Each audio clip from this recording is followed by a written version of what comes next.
رہبر اور رہنما. آپ کی آواز ختم ہو گئی ہے. رہبر اور رہنما, ہاتھ ہلا کے, رہبر اور رہنما, رہبر اور رہنما, مصطفیٰ کا ہم سفر, مصطفیٰ کا ہم سفر, مصطفیٰ کا ہم سفر, گلی گلی نگر نگر, گلی گلی نگر نگر, گلی گلی نگر نگر, جامع القرآن, جامع القرآن, ناشر القرآن, چمن چمن کلی کلی, چمن چمن کلی کلی, چمن چمن کلی کلی, حضرت مولانا الیاس گمن صاحب. الحمد لله نحمده ونستعينه ونستغفره ونؤمن به ونتوكل عليه ونعوذ بالله من شرور أنفسنا ومن سيئات أعمالنا من يهده الله فلا مضل له ومن يضلل فلا هادي له ونشهد أن لا إله إلا الله وحده لا شريك له ونشهد أن سيدنا ومولانا محمدا عبده ورسوله أما بعد فأعوذ بالله من الشيطان الرجيم بسم الله الرحمن الرحيم ما آتاكم الرسول فخذوه وما نهاكم عنه فانتهوا عن أبي هريرة رضي الله عنه قال قال رسول الله صلى الله عليه وسلم من تمسك بسنتي عند فساد أمتي فله أجر 100 شهيد. عن عبد الله بن مسعود رضي الله عنه قال قال رسول الله صلى الله عليه وسلم إن من الشعر حكمة. عن عبد الله بن عباس رضي الله عنهما قال قال رسول الله صلى الله عليه وسلم إن من الشعر حكمة. اللهم صل على محمد وعلى آل محمد كما صليت على إبراهيم وعلى آل إبراهيم إنك حميد مجيد. اللهم بارك على محمد وعلى آل محمد كما باركت على إبراهيم وعلى آل إبراهيم إنك حميد مجيد. رسول مجتبیٰ کہیے, محمد مصطفیٰ کہیے, رسول مجتبیٰ کہیے, محمد مصطفیٰ کہیے, خدا کے بعد بس وہی ہے, اس کے بعد کیا کہیے. شریعت کا ہے یہ اسرار, ختم الانبیاء کہیے. محبت کا تقاضا ہے کہ محبوب خدا کہیے. شریعت کا ہے اسرار کہ ختم الانبیاء کہیے. محبت کا تقاضا ہے کہ محبوب خدا کہیے.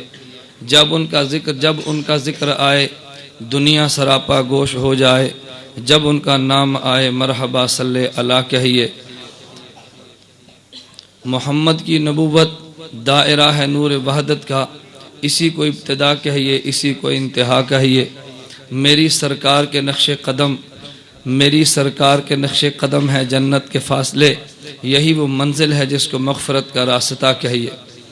سلام اس پر کہ جس نے بے قصوں کی دستگیری کی, سلام اس پر کہ جس نے بادشاہی میں فقیری کی, سلام اس پر کہ اسرار محبت جس نے سمجھائے, سلام اس پر کہ جس نے زخم کھائے پھول برسائے, سلام اس پر جو خون کے پیاسوں کو قبائیں دیتا تھا, سلام اس پر جو گالیاں سن کر بھی دعائیں دیتا تھا, سلام اس پر کہ جس کے گھر نہ چاندی تھی نہ سونا تھا, سلام اس پر کہ ٹوٹا ہوا بوریا جس کا بچھونا تھا, سلام اس پر جو سچائی کی خاطر دکھ اٹھاتا تھا, سلام اس پر جو بھوکا رہ کے اوروں کو کھلاتا تھا, سلام اس پر کہ جس نے کھول دی مشکیں اسیروں کی, سلام اس پر کہ جس نے بھر دی جھولیاں فقیروں کی.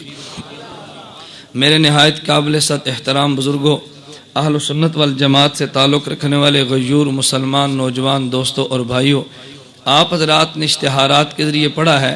ہماری آج کی کانفرنس کا نام ہے محافل نعت, محافل حمد اور محفل نعت.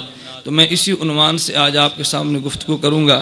ہر خطیب کا اپنا ذوق اور مزاج ہے, میری آپ اس کو مجبوری سمجھیں یا کمزوری سمجھیں کہ اسٹیج پر اسی موضوع پر گفتگو کرتا ہوں جو اشتہار پر دے دیا جائے۔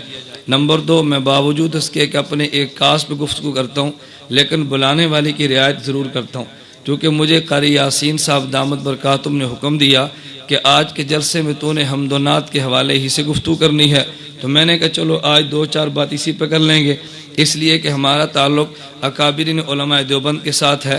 اللہ پاک قاسم ننوتوی نور اللہ مرقدہ کی قبر پہ کروڑوں رحمت نازل فرمائے۔ قاسم العلوم والخیرات مولانا قاسم ننوتوی نے ایک ننار کے نیچے جو چھوٹا سا پودا، اس کے نیچے ایک چھوٹا سا مدرسہ قائم کیا جو آج دارالعلوم دیوبند کی صورت میں ایک عظیم یونیورسٹی بنا۔ اس درخت کے نیچے سے ایک استاد جس کا نام شیخ الہند محمود حسن تھا اور ایک شاگرد جس کا نام محمود حسن تھا، پڑھنے والا بھی محمود اور پڑھانے والا بھی محمود، جس نے پڑھایا اس کے نام میں بھی حمد تھا، جس نے پڑھا اس کے نام میں بھی حمد تھا۔ میرے دوستو، عجیب بات یہ ہے کہ جس اللہ نے نبی کو بھیجا، ہمارا وہ اللہ بھی قابل حمد ہے۔ جس نبی کو اللہ نے ہمیں نبی بنا کے دیا اس کا نام بھی محمد ہے، تو محمد کے لفظ کے اندر بھی حمد ہے۔ پھر اللہ نے قرآن میں اپنے پیغمبر کے 2 نام تذکرے کیے، 2 نام ذاتی بیان کیے، باقی وصفی بیان کیے۔ ذاتی نام جو قرآن میں اللہ نے حضور کے بیان فرمائے، ان میں سے ایک کا نام محمد ہے اور دوسرا احمد ہے۔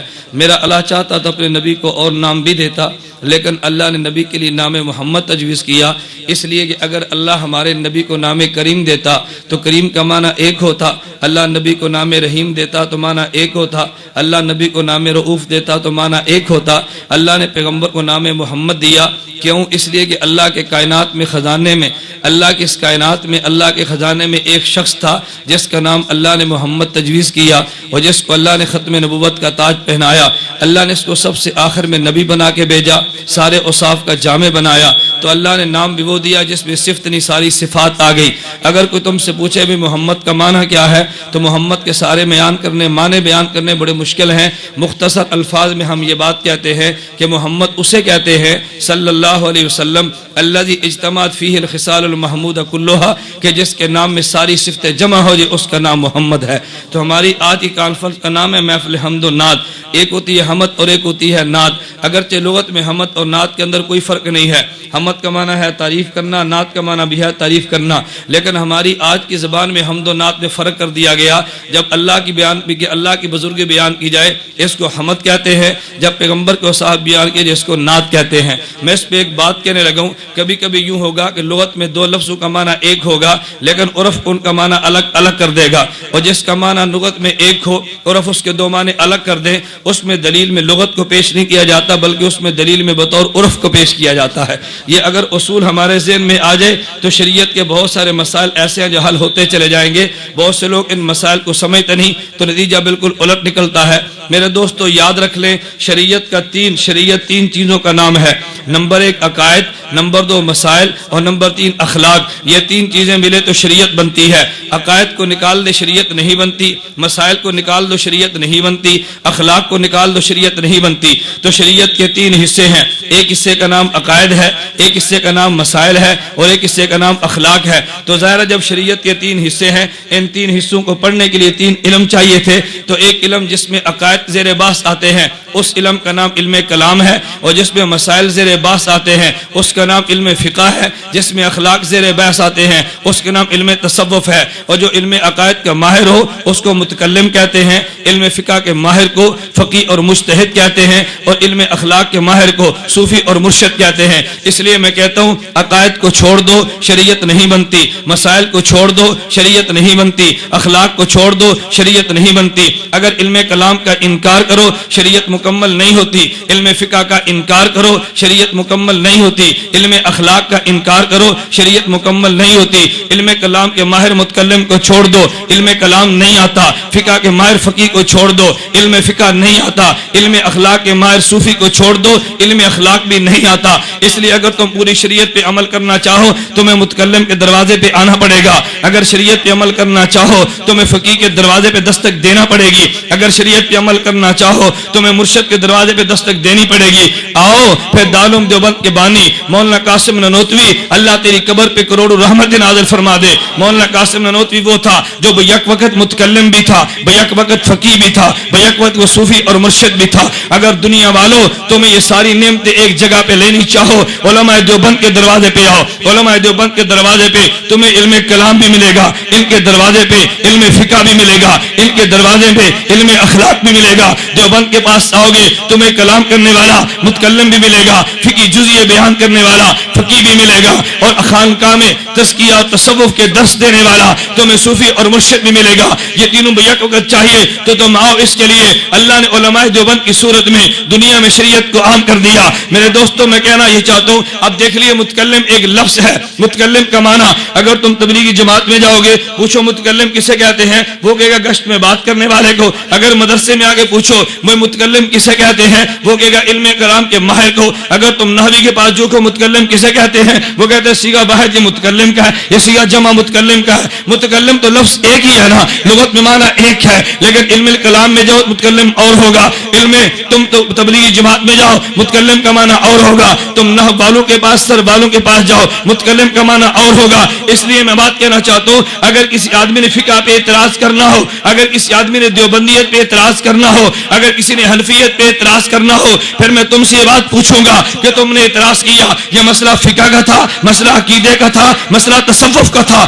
بعض لوگوں نے اعتراض یوں کیا کہ مسئلہ تصوف کا لیا اور کہا تمہارا عقیدہ ٹھیک نہیں ہے, اس لیے کہ تمہارے قاسم ندوی نے یوں لکھا تمہارا عقیدہ ٹھیک نہیں ہے, حاجر مہاجر مکی نے یوں لکھا تمہارا عقیدہ ٹھیک نہیں ہے, رشید احمد کے گوہی نے یوں لکھا. تو فوراً میں سوال کرتا ہوں میرے دوستو یہ تو بتا جو تو نے عبارت بیان کی ہے اس عبارت کا تعلق عقیدے سے ہے, اس کا تعلق فقہ سے ہے, اس کا تعلق تصوف سے ہے, یہ تجھے بتانا پڑے گا. کہتا ہے یہ کوئی فرق نہیں ہے. میں نے کہا فرق تو ہوگا نا. اگر ایک آدمی قاری یاسین صاحب کی درج حفظ کی کلاس میں آئے اور آ کر قاری صاحب کے میرے بچوں کا امتحان لو اور ان کے بچے سے میں پوچھوں بیٹا تم کلمہ پڑھو, وہ کہتا ہے بسم اللہ الرحمن الرحیم, آپ بتاؤ جواب ٹھیک دیا یا غلط دیا؟ اب توجہ رکھنا, میں نے پوچھا بیٹا کلمہ بتاؤ, کہتے ہیں بسم اللہ الرحمن الرحیم, جواب ٹھیک تھا یا غلط تھا؟ اب سب نے کہا جی غلط تھا. اچھا یہاں سے میں چلا گیا, ان کے کلاس کا لڑکا تو فیل ہو گیا. اب ساتھ میں گیا, وہاں پہ مولانا حسن صاحب دامت برکاتہم وہ نحو پڑھا رہے تھے. تو مولانا نے فرمایا آپ ہمارے مدرسے میں آئے ہیں, میرے بچوں کا امتحان لو. میں ان بچوں سے پوچھنے لگا تو باہر دیکھا کہ لڑکا گالی دے رہا تھا. میں نے کہا بھائی یہ باہر والا لڑکا کیا کہتا ہے؟ طالب علم نے کہا استاد جی کلمہ پڑھتا ہے. یہ کیا پڑھتا ہے؟ جواب ٹھیک ہے یا غلط؟ سبحان اللہ, جواب ٹھیک ہے یا غلط؟ بھائی نحو کی زبان میں گالی کو کلمہ نہیں کہتے. نحویوں سے پوچھو کلمہ کسے کہتے ہیں, تو نحوی کیا کہے گا؟ لفظ وضع لمعنی مفردن مفردن مفردن, وہ معنی یہ بیان کرے گا نا. تو گالی بھی تو کلمہ ہے نا. اب دیکھو اگر تم حفظ کی کلاس میں آؤ گے تو یہاں بسم اللہ بھی کلمہ نہیں بنتا, اور نحو کی کلاس میں آؤ گے تو گالی بھی کلمہ بنے گی. تو معلوم کیا ہوا, اگر تمہیں کلمے کی تعریف کرنی ہے نحو والوں کے پاس آؤ گے کلمہ اور ہوگا, حفظ والوں کے پاس آؤ گے کلمہ اور ہوگا. میرے دوستوں میں یہ بات کہنا چاہتا ہوں, اگر تم نے سوال عقیدے پہ کیا تو کتابیں عقیدے کی کھلے گی, اگر تصوف پہ کیا کتاب تصوف کی کھلے گی, اگر فقہ پہ کیا کتاب فقہ پہ کھلے گی. تصوف کی بات سے زیر باس لاگے عقیدے پہ اعتراض مت کر, فقہ کی بات کو زیر باس لاگے عقیدے پہ باس مت کر. یہ تیری جہالت کی دلیل ہے. تو تینوں میں فرق نہ کر سکا, اور دیوبندی تینوں میں فرق کرتا ہے, اس لیے دیوبندی کبھی دھوکے کا شکار بھی نہیں ہوتا.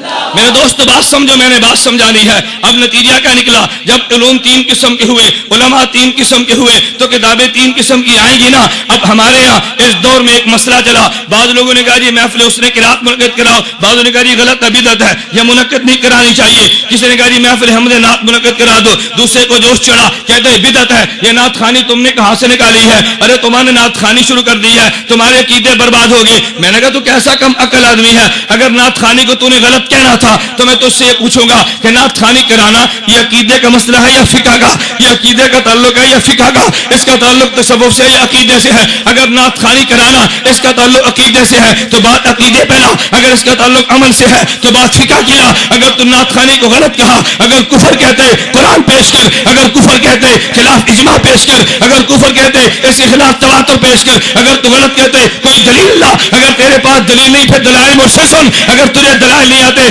دلائل میں دیتا ہوں، لکھتا تو جا۔ تجھے کس نے بیان کیا کہ نعت کو منعقد کرنا یہ کفر ہے؟ تجھے کس نے کہا حمد کو بیان کرنا یہ پیغمبر کی سنت کے خلاف ہے؟ تو نے قرآن کی ایک آیت کو پڑھانا، کہتے ہیں اللہ قرآن میں کہتے ہیں وما علمناہ الشعر وما ينبغي له، کہ میرے پیغمبر ہم نے تجھے شعر نہیں سکھایا، شعر تیرے مناسب بھی نہیں ہے۔ میں نے کہا مانا اب قرآن تجھ پہ اترا یا مجھ پہ اترا؟ وہ فوراً کہے گا قرآن اللہ کے نبی پہ اترا۔ تو پھر میں کہنا یہ چاہوں گا جب قرآن نبی پہ اترا تو شرع بھی نبی کرے گا۔ میں قرآن نبی کا مانتا ہوں، شرع نبی کی مانتا ہوں، تیرا قرآن بھی نہیں مانتا، تیری شرع بھی نہیں مانتا۔ اللہ کے پیغمبر سے پوچھنا نبی نے شعر کے بارے میں کون سے جملے کہے، پیغمبر سے پوچھنا پیغمبر نے شاعروں کو پسند کیا یا نہیں کیا۔ میرے نبی سے پوچھنا چاہیے تو کون ہوتا ہے؟ یہی اعتراض ہم نے قادیانی پہ کیا۔ ہمارا جھگڑا مرزا قادیانی سے کیا تھا؟ مرزا قادیانی کہنے لگا میں آخری نبی ہوں، ہم نے کہا نہیں نہیں آخری نبی وہ تھا۔ مرزا قادیانی کہتے نہیں نہیں آخری نبی میں ہوں، ہم نے کہا قرآن پڑھ ما کان محمد ابا احد من رجالکم ولکن رسول اللہ وخاتم النبیین۔ مرزا قادیانی کہتے خاتم کا معنی ہے مہر، جو نبیوں پہ مہر لگانے والا وہ نبی تھا، جس پہ مہر لگی وہ نبی بن گیا۔ کہ لغت کو اٹھاؤ، خاتم النبیین کا معنی نبیوں کی مہر، تو میں نے مانا تو ٹھیک کیا۔ ہم نے قادیانی سے کہا آخری نبی ہمارے آقا ہے، تو دجال ہے، تو نبی نہیں ہو سکتا۔ قادیانی کہتے تم آج پڑھو، ہم نے کہا ما کان محمد ابا احد من رجالکم ولکن رسول اللہ وخاتم النبیین۔ اس کا معنی آخری نبی۔ قادیانی نے آیت یہی پڑھی، آیت میں نے بھی یہ پڑھی، میں کہتا تو آخری نبی، وہ کہتے ہیں نبیوں کی مہر۔ ہم کہتے ہیں قرآن تجھ پہ نہیں اترا، قرآن محمد پہ اترا۔ اگر محمد مانا تیرا بیان کرے تو سچا، میرا بیان کرے میں سچا۔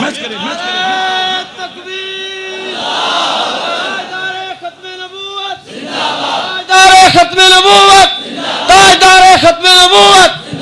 اس لیے مرزا قادیانی پیغمبر کے معنی پہ نہیں آتا۔ میرے دوستو ایک بات یہ نشین کر لیجیے، آج لوگ کہتے ہیں دنیا میں فرقہ واریت عام ہو گئی۔ میں ایجنسیوں سے کہتا ہوں تم بھی نوٹ کرو، میں فرقہ واریت کا دشمن ہوں، فرقہ واریت کو لعنت سمجھتا ہوں، لیکن تبھی تم نے غور کیا فرقہ واریت نے جنم کہاں سے لیا۔ میں کہتا ہوں قرآن پیغمبر پہ اترا، شرع پیغمبر نے کی ہے، نقل صحابی نے کی ہے۔ اگر کوئی انسان قرآن کی آیت پڑھے شرع میں نبوت کی حدیث نہ پڑھے مان لے جھوٹا ہے، قرآن کی آیت پڑھے شرع میں صحابی کا ارشاد نقل نہ کرے مان لے جھوٹا ہے۔ جو قرآن کی آیت پڑھے شرع نبی سے بیان کرے وہ سچا، آیت پڑھے شرع خود کرے وہ جھوٹا۔ قرآن کی آیت پڑھے شرع صحابی سے لائے وہ سچا، آیت خود پڑھے شرع خود کرے وہ جھوٹا۔ میرے دوستوں میں کہتا ہوں حکومت کے وانوں تم بھی سنو، اگر تم فرقہ واریت کے بیچ کو مٹانا چاہتے ہو آؤ امت کو قرآن پہ لاؤ، شرع پیغمبر کی لاؤ، ارشاد صحابہ پہ لاؤ۔ اللہ کی قسم اگر امت صحابہ پہ متفق ہو جائے فرقہ واریت مٹ جائے گی، صحابہ کو چھوڑے گی، فرقہ واریت جنم لے گی۔ تکبیر، تاجدار ختم نبوت، عظمت صحابہ۔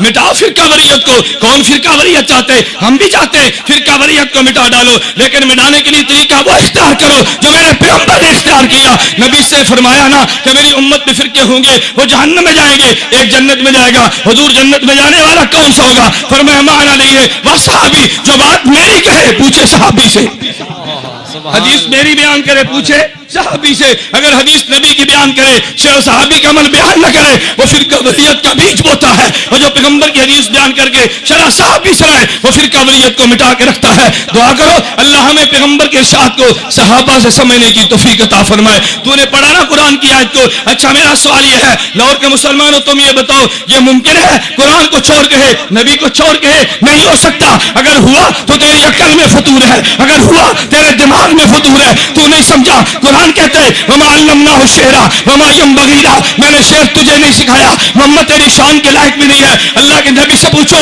تو رسول اللہ نے کہا ان من الشعر الحکمہ۔ عبداللہ بن مسعود کہتے ہیں ان من الشعر الحکمہ۔ میرے دوستو سنو عبداللہ بن مسعود کون تھا؟ معمولی آدمی نہیں تھا، حضرت امام اعظم ابو حنیفہ اس کے استاد کا نام حماد تھا، حماد کے استاد کا نام اسود اور ارقمہ تھا، ان کے استاد کا نام عبداللہ بن مسعود تھا، عبداللہ بن مسعود کا نام حضرت رسول اللہ تھا۔ صحابہ سارے میرے سر کا تاج ہے، صحابہ سارے میرا ایمان ہے، صحابہ سارے حجت ہے، لیکن ہر صحابی کی اپنی شان ہے۔ صداقت میں ابو بکر نرالا، عدالت میں فاروق نرالا، شجاعت میں علی نرالے، سخاوت میں عثمان نرالا، سیاست میں معاویہ نرالا، کتابت میں زید یہ نرالا، امانت میں ابو عبیدہ یہ نرالا۔ میں مانتا ہوں لیکن ایک بات میں عبداللہ بن مسعود نرالا ہے، خدا کی قسم 1,24,000 صحابہ میں سے عبداللہ بن مسعود وہ تنہا صحابی ہے جس کا نام لے کے پیغمبر نے کہا ما حدثکم ابن مسعود